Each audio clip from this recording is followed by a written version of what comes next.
يا أيها الإنسان ما غرك بربك الكريم الذي خلقك فسواك فعدلك في أي صورة ما شاء ركبك كلا بل تكذبون بالدين وإن عليكم لحافظين تمام قسم کی تعریفات و توصیفات، حمد و ثنا، بڑائی و برتری اللہ وحدہ لا شریک کی لائق و زیبا ہے، جو ساری کائنات کا خالق و مالک، سارے جہان کا رازق و پالنہار، ساری کائنات کے نظام کو چلانے والا اور تنہا معبود حقیقی ہے۔ اللہ رب العالمین کی حمد و ثنا کے بعد اس کے بھیجے ہوئے تمام انبیاء اور رسول پر بے شمار رحمتیں، برکتیں، نوازشیں اور درود و سلام نازل ہوں، خاص طور سے اس کے آخری اور سب سے افضل نبی و رسول جناب محمد رسول اللہ صلی اللہ علیہ وسلم پر، آپ کے آل و اصحاب، آپ کے ازواج مطہرات اور قیامت تک صحیح معنوں میں آپ کی اتباع کرنے والے لوگوں پر، آمین۔ محترم سامعین، جیسا کہ آپ جانتے ہیں کہ ہم اور آپ شعبان کے مہینے سے گزر رہے ہیں۔ جس طرح ہمارے معاشرے میں کئی دوسرے اہم مہینے افراط و تفریط، کوتاہی اور زیادتی کے شکار ہوئے، اسی طرح یہ شعبان کا مہینہ بھی ہمارے درمیان شدید طور پر کوتاہی اور زیادتی میں مبتلا ہے۔ ایک طرف جو چیزیں ثابت ہیں، جو کرنے کی ہیں، اس کی طرف سے لوگ غافل ہیں، تو دوسری طرف وہ بہت سی باتیں اور چیزیں جن کا اس مہینے سے یا خاص طور سے اس مہینے کی 15ویں تاریخ سے کوئی تعلق نہیں ہے، مسلمانوں کی بڑی اکثریت ان چیزوں کو دین اور شریعت سمجھ کر کے گلے سے لگائے ہوئے ہے۔ آئیے قرآن و حدیث کی روشنی میں یہ جاننے کی کوشش کرتے ہیں کہ ماہ شعبان کی فضیلت کیا ہے، اس میں شریعت کی طرف سے ثابت شدہ مخصوص اعمال کیا ہیں، اور کیا کیا وہ خرافات ہیں جو معاشرے میں اسلام کے نام پر گڑھ لیے گئے ہیں۔ سب سے پہلی بات یہ کہ اس مہینے میں نبی اکرم صلی اللہ علیہ وسلم سے بڑی کثرت کے ساتھ روزہ رکھنا ثابت اور مشروع ہے۔ چنانچہ سنن نبی داؤد کی حدیث نمبر 2431 حضرت عائشہ رضی اللہ تعالیٰ عنہ بیان کرتی ہیں کہ کان احب الشہور الی رسول اللہ صلی اللہ علیہ وسلم ان یصومہ شعبان ثم یصیلہ برمضان۔ نبی اکرم صلی اللہ علیہ وسلم کی نظر میں رمضان المبارک کے بعد روزہ رکھنے کے اعتبار سے سب سے زیادہ محبوب شعبان کا مہینہ ہوتا تھا۔ آپ صلی اللہ علیہ وسلم شعبان کے مہینے میں روزہ رکھتے تھے اور پھر رمضان کے مہینے میں بھی پورے مہینے روزہ رکھا کرتے تھے۔ دوسری روایت جو جامع ترمذی کی ہے، حدیث نمبر 736 حضرت عائشہ رضی اللہ تعالیٰ عنہ کی روایت ہے، وہ کہتی ہیں کان رسول اللہ صلی اللہ علیہ وسلم یصوم حتی نقول لا یفطر ویفطر حتی نقول لا یصوم۔ اللہ کے رسول صلی اللہ علیہ وسلم کا معمول یہ تھا کہ آپ روزہ رکھنا شروع کرتے تھے تو اس قدر مسلسل روزے رکھتے چلے جاتے تھے کہ ہم یہ سمجھتے تھے کہ شاید پورے مہینے آپ روزے ہی سے رہیں گے، کسی دن بغیر روزے کے نہیں رہیں گے۔ اور کبھی ایسا ہوتا تھا کہ آپ بغیر روزے کے دن گزارنا شروع کر دیتے تھے اور مسلسل بغیر روزے کے رہا کرتے تھے کئی دنوں تک، یہاں تک کہ ہم یہ سمجھتے تھے کہ شاید آپ اس مہینے میں روزہ ہی نہیں رکھیں گے۔ پھر حضرت عائشہ رضی اللہ تعالیٰ عنہ بیان کرتی ہیں ما رأيت النبي صلی اللہ علیہ وسلم فی شہر اکثر صیاما منہ فی شعبان میں نے شعبان سے زیادہ نبی اکرم صلی اللہ علیہ وسلم کو کسی بھی مہینے میں نفلی روزہ زیادہ رکھتے ہوئے نہیں دیکھا۔ کان یصومہ الا قلیلا بل کان یصومہ کلہ، اللہ کے رسول صلی اللہ علیہ وسلم شعبان کے تمام مہینوں کا روزہ رکھتے تھے سوائے چند دنوں کے، بل کان یصومہ کلہ، بلکہ آپ پورے مہینے ہی روزہ رکھتے تھے، شاید باید ہی کوئی دن بغیر روزے کے گزر جائے، ورنہ اللہ کے رسول صلی اللہ علیہ وسلم کا معمول یہ تھا کہ آپ صلی اللہ علیہ وسلم رمضان سے پہلے شعبان کے مہینے میں مسلسل طور پر روزہ رکھنے کا اہتمام کرتے تھے۔ یہ تسلسل کے ساتھ مسلسل رمضان کے بعد سب سے زیادہ روزہ شعبان کے مہینے میں کیوں رکھتے تھے؟ اس کی وجہ کیا ہے؟ چنانچہ اس تعلق سے سنن نسائی کی روایت ہے، حدیث نمبر 2357۔ اسامہ ابن زید کہتے ہیں نبی اکرم صلی اللہ علیہ وسلم سے سوال کیا گیا کہ آپ کو اس مہینے میں جتنا روزہ رکھتے ہوئے دیکھا جاتا ہے اتنا روزہ رکھتے ہوئے آپ کو کسی دوسرے مہینے میں نہیں دیکھا جاتا ہے، آخر اس کی کیا وجہ ہے؟ اللہ کے رسول صلی اللہ علیہ وسلم نے ارشاد فرمایا ذاک شہر تغفل الناس فیہ عنہ بین رجب و رمضان، یہ رجب اور رمضان کے درمیان کا جو شعبان کا مہینہ ہے یہ ایسا مہینہ ہے جس میں زیادہ تر لوگ غفلت کے شکار ہو جاتے ہیں، سستی اور لاپرواہی کے شکار ہوتے ہیں۔ وَهُوَ شَهْرٌ تُرْفَعُ فِيهِ الْأَعْمَالُ إِلَى رَبِّ الْعَالَمِينَ، حالانکہ شعبان کا مہینہ وہ مہینہ ہے جس میں سال بھر کے تمام اعمال اللہ رب العالمین کے سامنے پیش کیے جاتے ہیں۔ بندوں کے تمام اعمال شعبان کے مہینے میں اللہ رب العالمین کے سامنے پیش کیے جاتے ہیں۔ وَأُحِبُّ أَن يُرْفَعَ عَمَلِي وَأَنَا صَائِمٌ، اور میں یہ چاہتا ہوں، میری یہ خواہش ہے کہ جب میرا عمل اللہ رب العالمین کے سامنے کسی دن پیش ہو تو میرا وہ دن روزے سے رہے، میرا نامہ اعمال سال بھر کا حساب و کتاب اللہ رب العالمین کے سامنے اس وقت پیش کیا جائے جبکہ میں روزے کی حالت میں رہوں۔ اس لیے میں رمضان کے مہینے میں کثرت کے ساتھ روزے کا اہتمام کرتا ہوں۔ یہ تنہا وہ عمل ہے جو شعبان کے مہینے میں مخصوص طور پر نبی اکرم صلی اللہ علیہ وسلم سے کرنا ثابت ہے۔ اس کے علاوہ شعبان کے پورے مہینے میں یا شعبان کی کسی تاریخ میں یا خاص طور سے 15ویں تاریخ میں نبی اکرم صلی اللہ علیہ وسلم سے کسی بھی طرح کا کوئی مخصوص عمل کرنا احادیث سے ثابت نہیں ہے۔ جو بھی روایات آئی ہوئی ہیں نبی اکرم صلی اللہ علیہ وسلم کے اعمال کے متعلق 15ویں شعبان سے متعلق خاص طور سے، ان میں سے کوئی بھی روایت صحیح نہیں ہے، ساری روایت ضعیف یا موضوع ہیں۔ صرف یہی ایک عمل ہے روزہ رکھنا جو نبی اکرم صلی اللہ علیہ وسلم سے مسلسل ثابت ہے۔ افسوس کی بات یہ ہے کہ یہ ثابت شدہ عمل ہمارے یہاں سے بالکل سرے سے غائب ہوتا جا رہا ہے۔ جو توجہ دے رہے ہیں، جن کا رجحان ہے، ان کا رجحان صرف بدعات و خرافات کی طرف ہے، اور جو ان بدعات و خرافات سے نجات پا گئے ہیں وہ صرف اور صرف غفلت و لاپرواہی کے شکار ہیں۔ ہم سب اس میں داخل و شامل ہیں۔ دوسری چیز 15ویں شب کی فضیلت، 15ویں شعبان کے شب کی فضیلت، اس تعلق سے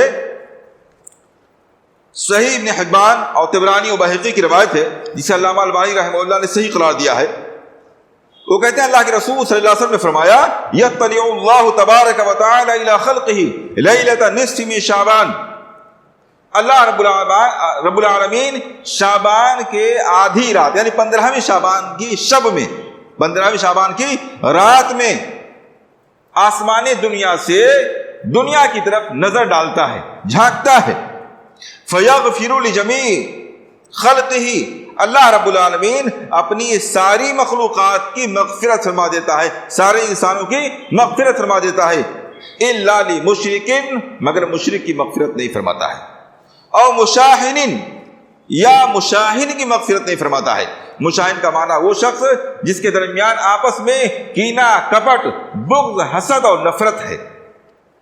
دوسری روایت میں آتا ہے، صحیح الجامع کی روایت ہے، حدیث نمبر 1898، اللہ کے رسول صلی اللہ علیہ وسلم نے ارشاد فرمایا ان اللہ یطلع علی عبادہ فی لیلۃ النصف من شعبان، اللہ رب العالمین شعبان کی 15ویں شب میں لوگوں کی طرف نظر ڈالتا ہے، فیغفر للمؤمنین، تو اللہ رب العالمین مومنین کی مغفرت فرما دیتا ہے، یعنی مشرکین کی مغفرت نہیں فرماتا ہے، مومنین کی مغفرت فرما دیتا ہے، وَيُمْلِي لِلْكَافِرِينَ، اور کافرین کو مہلت دے دیتا ہے، اگر انہوں نے کبھی ایمان اسلام قبول کر لیا تو ان کی بھی مغفرت کا دروازہ کھول دیا جاتا ہے، اور کسی حالت میں انتقال ہو جائے تو ان کے لیے کوئی دروازہ نہیں کھولا جاتا ہے۔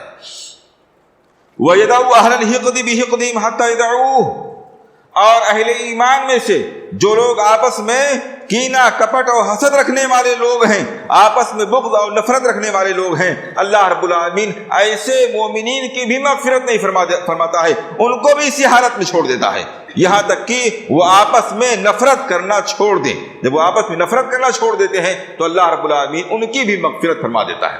اس سے پہلے کئی بار یہ بات گزری ہے کہ جہاں بھی بغیر توبہ کے مغفرت کا تذکرہ آیا ہوا ہے کسی بھی عمل کی وجہ سے یا بغیر عمل کے، وہاں اس عمل سے مراد صغیرہ گناہ ہے، کبیرہ گناہ بغیر توبہ کے معاف نہیں ہوتے ہیں۔ حقوق العباد کے لیے توبہ بھی ضروری ہے، اور جس کا حق تلف کیا گیا ہے اس کا حق واپس کرنا، اس کو رضامند کرنا بھی ضروری ہے۔ یہ دو روایات ہیں جس سے بات معلوم ہوتی ہے کہ اللہ رب العالمین 15ویں شعبان کی شب میں اہل ایمان کی مغفرت فرما دیتا ہے، البتہ جو لوگ آپس میں بغض و حسد رکھنے والے ہیں ان کو ان کی حالت پر چھوڑ دیتا ہے، یہاں تک کہ وہ اپنا عمل چھوڑ لیں۔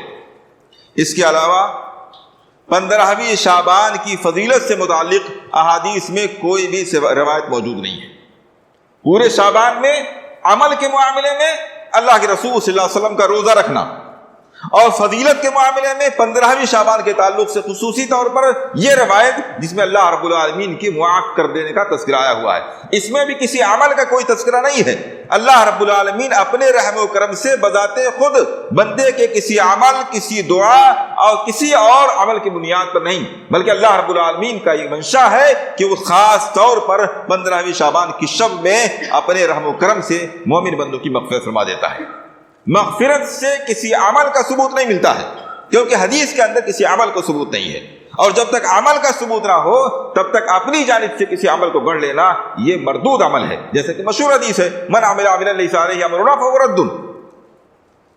اسی طرح 15ویں شب اور قبروں کی زیارت، عام طور سے ہمارے یہاں ایک خیال یہ ہے کہ 15ویں شعبان کی شب میں روحیں گھروں میں واپس آتی ہیں، اور اسی لیے گھروں میں چراغاں کیا جاتا ہے، قبرستانوں میں چراغاں کیا جاتا ہے، خوشیوں کا ماحول بنایا جاتا ہے، بہترین کھانوں کے پکانے کا اہتمام کیا جاتا ہے۔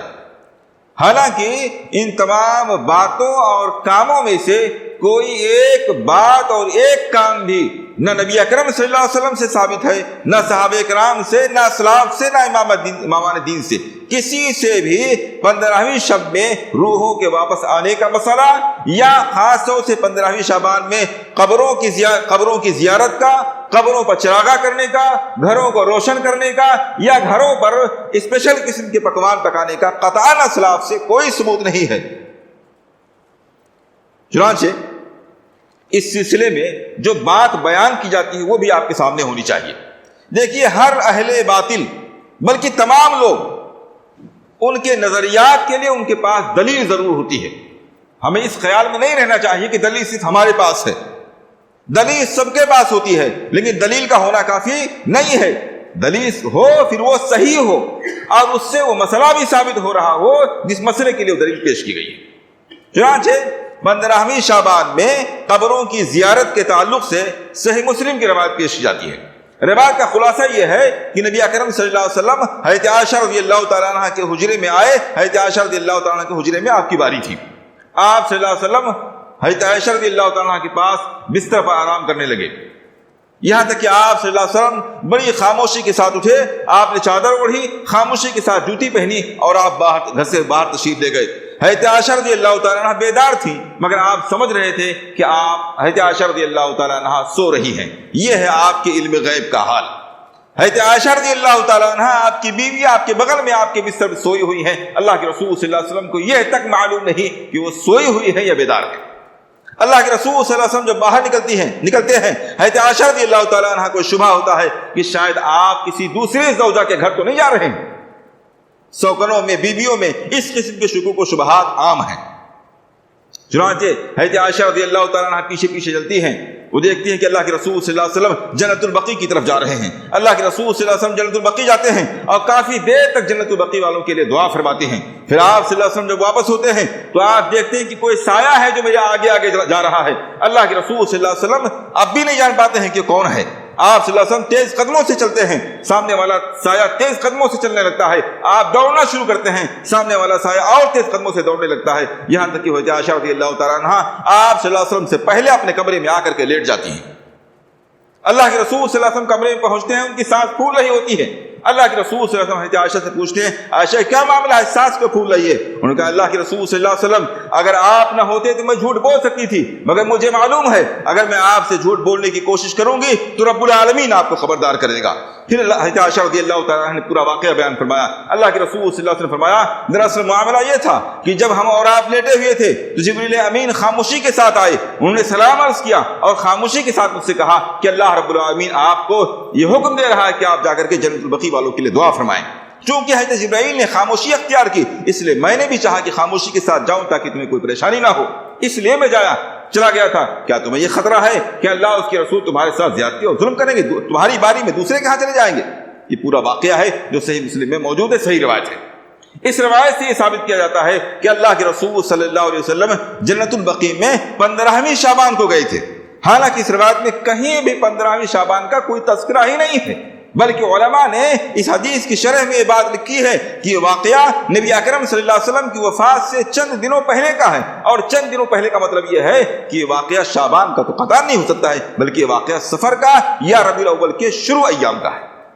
لہذا واقعہ تو درست ہے، اللہ رب العالمین کی طرف سے حکم ہونے کی بنیاد پر نبی اکرم صلی اللہ علیہ وسلم نے جنت البقیع والوں کے لیے دعا فرمائی، مگر اس میں 15ویں شعبان کا یا خاص طور سے ہر 15ویں شعبان میں جانے کا قطعاً کوئی شوصہ تک موجود نہیں ہے۔ جامع ترمذی کی روایت جس میں اس بات کا تذکرہ ہے کہ اللہ رب العالمین 15ویں شعبان میں قبیلے کلب کی بکریوں کے برابر، بال کے برابر لوگوں کی مغفرت فرما دیتا ہے، وہ روایت سخت ضعیف ہے، علامہ البانی وغیرہ نے اس کو ضعیف اور موضوع قرار دیا ہے۔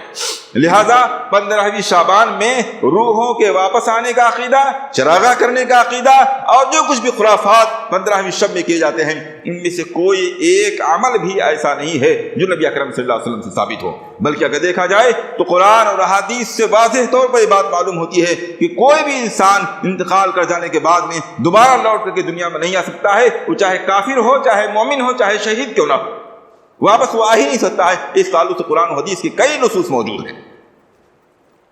اسی طرح ایک اہم مسئلہ شب برات، شب برات کا جو لفظ استعمال ہوا یہ کس معنی میں ہے اور کہاں سے اس کی شروعات ہوتی ہے؟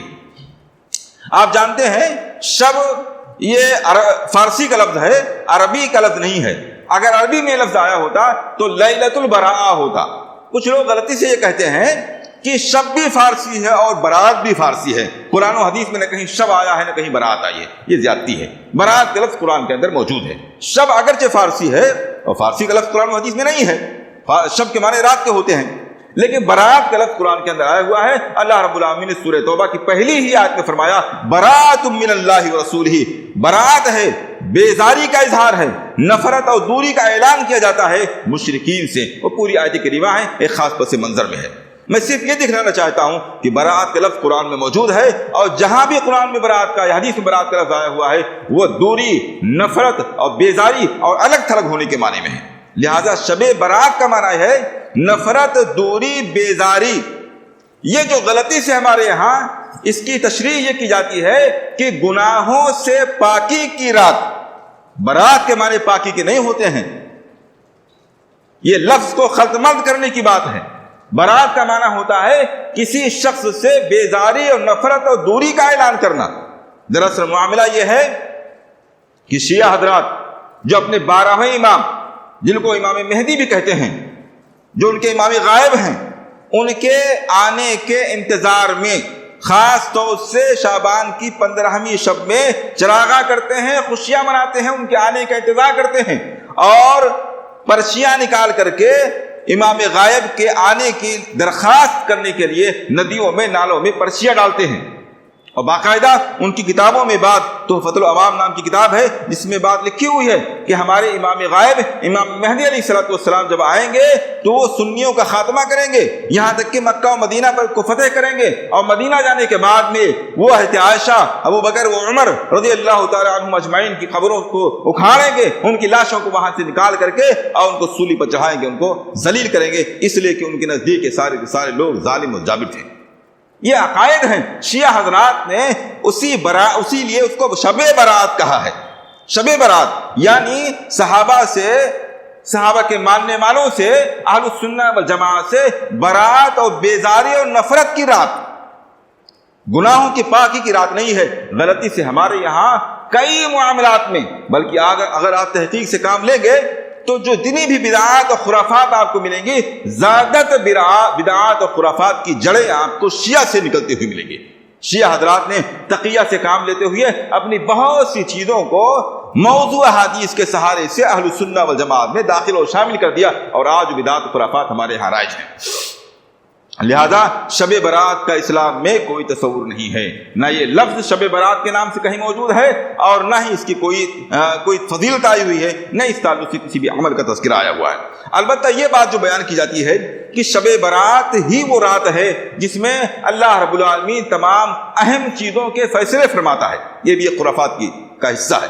اور بیان کیا جاتا ہے چونکہ اس رات بالکل وہ کیفیت جو ہمارے یہاں غیر مسلموں میں ہے، جس طرح ہولی کے تعلق سے ان کے یہاں تصور ہے کہ اس رات میں روزیاں بٹتی ہیں اس لیے ان کے یہاں چراغاں کیا جاتا ہے، ایسے ہمارے یہاں تصور ہے کہ شب برات میں سال بھر کی روزیاں تقسیم ہوتی ہیں، خیر و برکت تقسیم ہوتی ہے، اس لیے خوب چراغاں اور روشنیاں کی جائیں. اور اس کی دلیل میں سورہ دخان کی آیت کریمہ پیش کی جاتی ہے. دلیل سب کے لیے موجود ہے، یہ اور بات ہے دلیل کا اس معاملے سے کوئی تعلق نہیں جس کے لیے پیش کیا جا رہا ہے. سورہ دخان میں اللہ رب العالمین نے فرمایا کہ اِنَّا أَنزَلْنَاهُ فِي لَيْلَةٍ مُبَارَكَةٍ إِنَّا كُنَّا مُنذِرِينَ. ہم نے اس قرآن کریم کو ایک مبارک رات میں نازل کیا ہے، اس قرآن کریم کے ذریعے ہم لوگوں کو آگاہ کر رہے ہیں، ڈرا رہے ہیں. فِيهَا يُفْرَقُ كُلُّ أَمْرٍ حَكِيمٍ. اس رات میں ہر اہم کام فرشتوں کے درمیان بانٹ دیے جاتے ہیں، تقسیم کر دیے جاتے ہیں. فِيهَا يُفْرَقُ كُلُّ أَمْرٍ حَكِيمٍ. اس آیت کریمہ سے استدلال کرتے ہوئے کہا جا رہا ہے دیکھیے اس رات میں تمام اہم کام، روزیاں وغیرہ تقسیم کی جاتی ہیں. حالانکہ آپ غور کریں تو اس کا معنی سیدھا سا واضح ہے. اللہ رب العالمین نے شروع میں فرمایا اِنَّا أَنزَلْنَاهُ فِي لَيْلَةٍ مُبَارَكَةٍ. اس رات میں ہم نے قرآن کریم کو نازل کیا ہے. یہ نہ شعبان کی رات ہے نہ 15ویں شعبان کی رات ہے، یہ تو رمضان کی لیلۃ القدر ہے. اس لیے کہ قرآن کریم میں خود دوسری جگہ فرمایا ہے اِنَّا أَنزَلْنَاهُ فِي لَيْلَةِ الْقَدْرِ. قرآن کریم لیلۃ القدر میں نازل ہوا ہے. لہذا سورہ دخان کی اس آیت کریمہ کا شعبان کی 15ویں رات سے یا شعبان کی کسی بھی رات سے کسی طرح کا کوئی تعلق نہیں ہے. یہ سب وہ خرافات ہیں جو ہمارے معاشرے میں رائج اور عام ہیں. اس تعلق سے ایک بدعت یہ بھی ہے کہ ہمارے ہاں شعبان کے مہینے میں ایک صلاۃ الالفیہ جس کو ہمارے ہاں ہزاری نماز کہتے ہیں، وہ بھی ہمارے ہاں رائج ہے. اس کا طریقہ یہ لوگ بیان کرتے ہیں کہ 2 رکعت کر کے اس طرح پڑھا جائے، 10 رکعتیں اس طرح پڑھی جائیں کہ ہر رکعت میں سورہ فاتحہ کے بعد 10 مرتبہ سورہ اخلاص پڑھی جائے. پورا سسٹم ایجاد کیا گیا ہے. 10 رکعتیں 2 کر کے اس طرح پڑھی جائیں کہ ہر رکعت میں سورہ فاتحہ کے بعد 10 مرتبہ سورہ اخلاص پڑھی جائے. اس کو صلاۃ الالفیہ کہا جاتا ہے. آپ دیکھیے بدعتیں ایجاد کیسے ہوتی ہیں، یہ بھی بڑی اہم چیز ہے. کسی بھی چیز کو نئے سرے سے شروع کرتے وقت ہمیں اس بات کا ہمیشہ خیال رکھنا چاہیے کہ جب شروعات ہوتی ہے تو نیتیں اچھی ہوتی ہیں، جو شروعات ہوتی ہے تو عمل بہت معمولی ہوتا ہے، جب شروعات ہوتی ہے تو عمل عام طور سے شریعت کے دائرے میں ہوتی ہے، لیکن وہ شروعات جو ہو گئی، نئی چیز جو شروع ہو گئی، وہ آگے چل کے بہت بڑی بدعت کا ذریعہ بن جاتی ہے. چنانچہ آپ دیکھیے یہ صلاۃ الالفیہ کیسے شروع ہوئی. علامہ مقدسی رحمہ اللہ کہتے ہیں کہ ہمارے یہاں بیت المقدس میں نہ صلاۃ الرغائب کا کوئی کاروبار تھا، کوئی تذکرہ تھا، اور نہ صلاۃ شعبان یعنی صلاۃ الالفیہ ہزاری نماز کا کوئی تذکرہ نہیں تھا. یہاں تک کہ سن 448 ہجری یعنی 5ویں صدی ہجری میں ابن ابی الحمرا نام کا ایک شخص آتا ہے. ابن ابی الحمرا نام کا ایک شخص آتا ہے بیت المقدس میں جو بہت اچھا قاری اور حافظ تھا. اس نے 15ویں شعبان کو قرآن پڑھنا شروع کیا. یوں ہی اس کے پیچھے کوئی نظریہ لاجک نہیں تھا. اس نے رات کو قیام اللیل کے طور پر اچھی آواز کا قاری تھا، قرآن پڑھنا شروع کیا. لوگ پیچھے آئے اور جماعت کی شکل بنتی چلی گئی.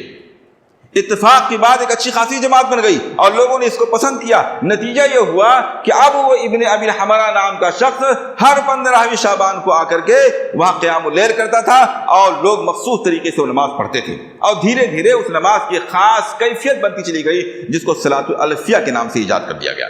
آپ دیکھیے ایجاد جب ہوئی تو ایجاد کرنے کی کوئی نیت نہیں تھی، لیکن ایک نئی چیز تھی اور آگے چل کے مکمل بدعت کی شکل اختیار کر گئی. اسی لیے نبی اکرم صلی اللہ علیہ وسلم نے ارشاد فرمایا من احدث فی امرنا ھذا ما لیس منہ فہو رد، جس نے ہمارے اس دین میں کوئی ایسی چیز ایجاد کی جس کا اس دین سے کوئی تعلق نہیں ہے، ثبوت نہیں ہے، فہو رد، تو عمل مردود ہے۔ اور اسی لیے صحابہ کرام نے لکھا ہے، اسی لیے اسلاف نے بات لکھی ہے کہ گناہوں کے مقابلے میں بدعات زیادہ خطرناک ہے، گناہ کے مقابلے میں بدعات زیادہ خطرناک ہے، کیونکہ گناہ کرنے والے کو کہیں نہ کہیں اس بات کا احساس رہتا ہے کہ گناہ کر رہا ہے، لیکن بدعات کرنے والا تو یہ سمجھتا ہے کہ ہم نیکیاں کر رہے ہیں، اور نیکی کرنے والا کبھی نیکیوں سے توبہ نہیں کرتا ہے، اور زیادہ کرنے اور زیادہ پھیلانے کی کوشش کرتا ہے۔